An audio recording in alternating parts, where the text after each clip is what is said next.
हामिद मीर साहब, आपसे पहले रब्ता नहीं हो पाया था। इस वक्त तक ख्वाजा आसिफ साहब का मौक़िफ़ ये है कि वो सीज़ फायर की ख़बर पर पाकिस्तान भी उसका खैर मकदम करता है, पाकिस्तान उस पर अमल दरामद करेगा। उन्होंने फिर उन ममालिक के किरदार का भी जिक्र किया है, जिस तरह सऊदी अरब और तुर्की और चाइना के किरदार का उन्होंने जिक्र किया है।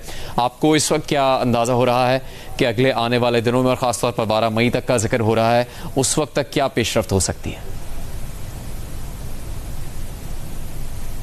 हामिद मीर साहब, देखें, सबसे पहले तो इस वक्त जरूरत, आपको मेरी आवाज आ रही है? जी जी जी, हेलो, हाँ जी जी। तो मैं ये कर रहा हूँ कि सबसे पहले तो आप भी सब वेलकम कर रहे हैं, खैर मकदम कर रहे हैं सीज फायर का।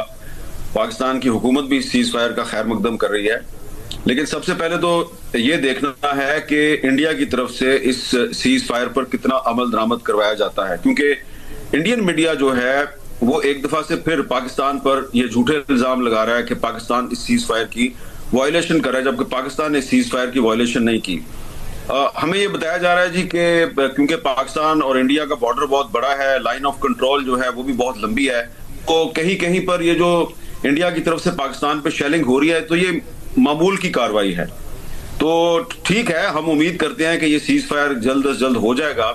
लेकिन अब लाइन ऑफ कंट्रोल के अलावा हमें भावलपुर की तरफ से भी आवाजें आ रही हैं, सियालकोट की वर्किंग बाउंड्री से भी हमें इंफॉर्मेशन मिल रही है। खुद अभी ख्वाजा आसिफ साहब बात कर रहे थे तो वहां पे तो एक नौजवान जो है 18 साल का, वो थोड़ी देर पहले उसकी शहादत हो गई है CMH में, क्योंकि उसको भी थोड़ी देर पहले जो है को फायर वगैरह लगा है। तो ये पाकिस्तान को कोशिश करनी चाहिए कि जिन ममालिक के वज़रा खारजा ने और टॉप ऑफिशियल्स ने पाकिस्तान और भारत में ये सीज फायर करवाया है, उनको कोशिश करनी चाहिए कि इस अमर को यकीनी बनाएं कि हिंदुस्तान की तरफ से इस सीज फायर को रिस्पेक्ट किया जाए। हम सब चाहते हैं कि ये सीज फायर का जो प्रोसेस है ये कामयाबी से हमकनार हो, और हमें उम्मीद है कि 12 मई को जब पाकिस्तान और इंडिया के दरमियान दोबारा राब्ते होंगे, कॉन्टेक्ट्स होंगे, तो उसमें इस अमर को यकीनी बनाया जाएगा। कोशिश की जाएगी कि जो सीज फायर का प्रोसेस है ये आगे बढ़े, और उसके बाद जब किसी थर्ड कंट्री में, मोस्ट प्रोबेबली किसी गल्फ कंट्री में, सऊदी अरब में या UAE में या कतर में, जहां कहीं भी हो, जब बातचीत शुरू होती है तो उसमें इंडस वाटर ट्रीटी भी बीच में आएगा, उसकी भी बात होगी। और उसके बाद जो कंपोजिट डायलॉग है जो पिछले 12 साल से इंडिया ने सस्पेंड किया हुआ है, तो वो जो कंपोजिट डायलॉग है जिसमें कश्मीर भी शामिल है, उस पर भी बातचीत शुरू होगी। और बार बार जो एक मेरा कंसर्न है कि ये कोई मीनिंगलेस सीज फायर नहीं होना चाहिए, ला हासिल सीज फायर नहीं होना चाहिए। पहले भी इंडिया ने कई दफा सीज फायर किया है। मैं बहुत ज्यादा लंबी हिस्ट्री में नहीं जाता, लेकिन आपको मैं याद दिलाता हूं कि 1948 में भी इंडिया गया था यूनाइटेड नेशंस में, पाकिस्तान नहीं गया था। इंडिया ने यूनाइटेड नेशंस से सीज फायर करवाया था। वो सीज फायर 1 जनवरी 1949 को अमल में आया था, और वो उसको उस वक्त सीज फायर लाइन कहा जाता था, जो उसके बाद शिमला मुआहदे में वो कंट्रोल लाइन बन गई थी। तो इस कंट्रोल लाइन की जो खिलाफवर्जी है वो 1984 में इंडिया ने की, सियाचिन हाइट्स पे कब्जा किया। फिर अगेन इंडिया ने 5 अगस्त 2019 को इसकी खिलाफवर्जी की, जब उसने 370 के तहत मकबूजा जम्मू कश्मीर का स्पेशल स्टेटस जो है उसको खत्म किया। तो ये एक पूरी तारीख है, 1948 से लेके 2025 तक हमेशा सीज फायर की वायलेशन इंडिया करता है। UN की जो सिक्योरिटी काउंसिल की रेजोल्यूशंस हैं उनकी खिलाफवर्जी इंडिया करता है, शिमला मुआहदे की खिलाफवर्जी इंडिया करता है, इंडस वाटर ट्रीटी को सस्पेंड इंडिया करता है। पाकिस्तान ने कभी ये काम नहीं किया।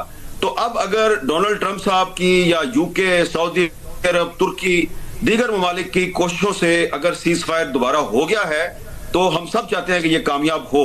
लेकिन सीज फायर की अनाउंसमेंट के बाद से जो इंडियन मीडिया की तरफ से दोबारा पाकिस्तान पर इल्जामात लगाए जा रहे हैं कि जी पाकिस्तान ने ड्रोन भेज दिए हैं, बिल्कुल गलत बात है। पाकिस्तान ने कोई ड्रोन नहीं वहां पे भेजे। कह रहे हैं जी पाकिस्तान जो है वो मिसाइल फायर कर रहा है, ये भी बात गलत है। पाकिस्तान ने कोई मिसाइल फायर नहीं किए।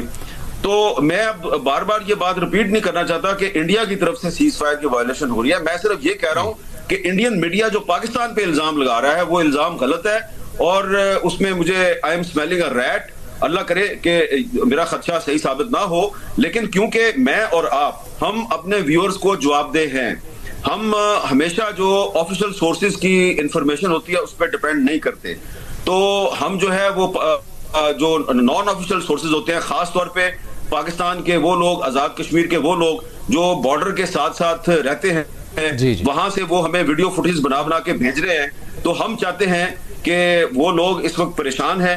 पूरा आजाद कश्मीर पे जो लाइन ऑफ कंट्रोल के साथ लोग हैं वो इस वक्त परेशान है। सियालकोट वर्किंग बाउंड्री पे जो लोग हैं वो परेशान है। भावलपुर के लोग परेशान हैं। उनकी परेशानी का भी अजाला होना चाहिए। इसहाक डार साहब को और शहबाज शरीफ साहब को दोबारा कांटेक्ट करना चाहिए अमेरिकी इंतजामिया के साथ, यूके के साथ, सऊदी अरब के साथ, कि ये जो कुछ भी हो रहा है, जब तक आप इसको सीज फायर को सही मानों में उस पर अमल दरामद नहीं करवाएंगे तो फिर बातचीत कैसे आगे बढ़ेगी। इसलिए अब तक जो हुआ है वो बहुत अच्छा है, लेकिन इंडिया की तरफ से जो वाइब्रेशंस आ रही हैं वो ठीक नहीं है।